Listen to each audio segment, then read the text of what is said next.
The Northwest Dignity Leads Network introduces Dignity. Little things make a big difference.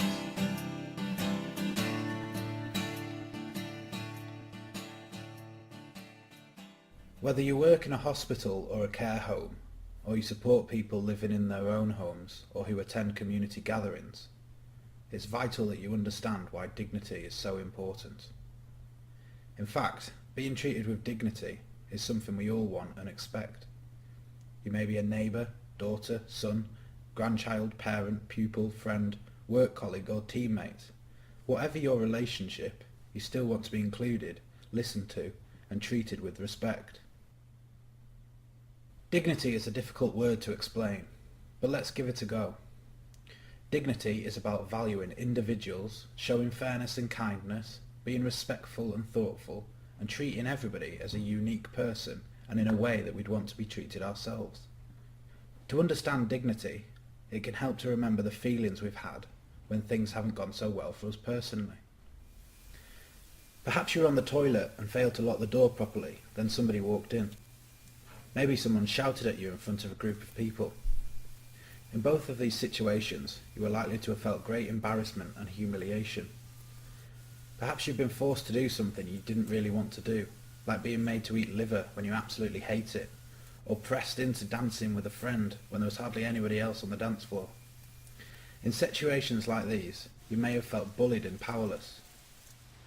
At some point in your life, you are likely to have felt that you haven't been listened to.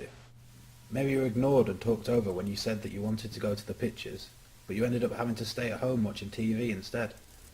If this was the case, you probably felt insignificant and maybe a little worthless. You may have even been physically abused.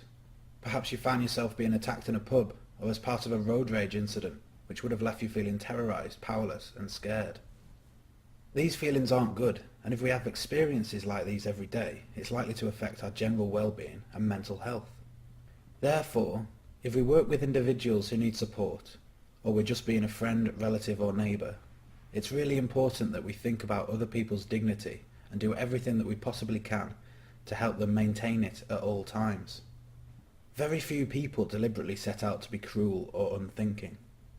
There are some, of course, who do enjoy tormenting others or abusing their power. Thankfully, though, these situations are reasonably rare and always investigated whenever cases come to light. The rest of us need to be aware that it can only take small thoughtless actions for someone's dignity to be compromised and their confidence and self-esteem to be negatively affected. Sometimes, because we're so busy, we might not think things through properly, and we don't always realise what effect our behaviour can have.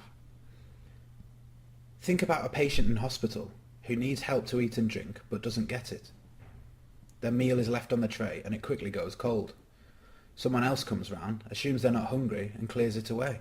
How would you feel if you were the patient? An older person, living on their own, needs help to get washed and dressed.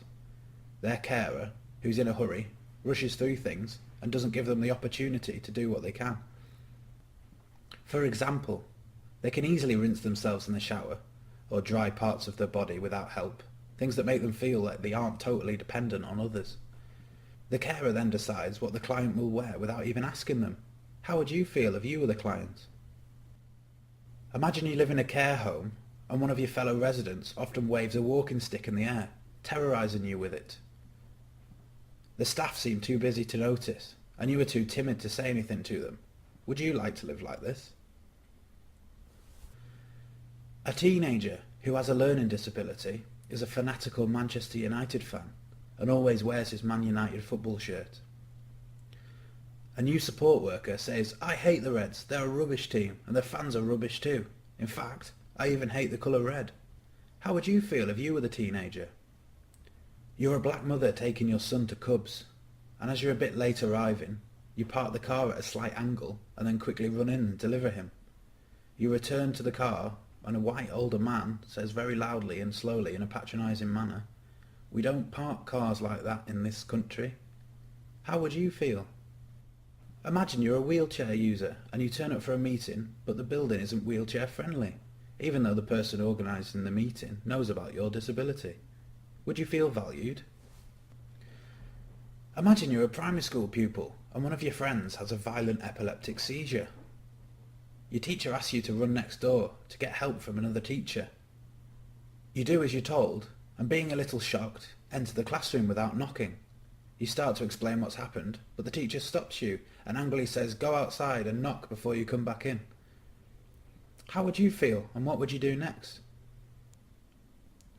In all these examples, it wouldn't take much to change things so that everybody's dignity was maintained. Just a bit of thought about what we say and do. After all, little things can make a big difference. Everyone has the right to live their lives free from abuse and neglect, and if we ignore the little things, situations can become much more serious, eventually leading to safeguarding investigations. Nobody wants this, so it's better to prevent them from happening. We all have a role to play in enhancing the dignity of others, including you. It's everybody's job and everybody's business. Being treated with dignity is a human right, not an optional extra. Make sure that you take a hands-on approach and shout out for dignity whenever you can. You have the power to help make other people's lives better.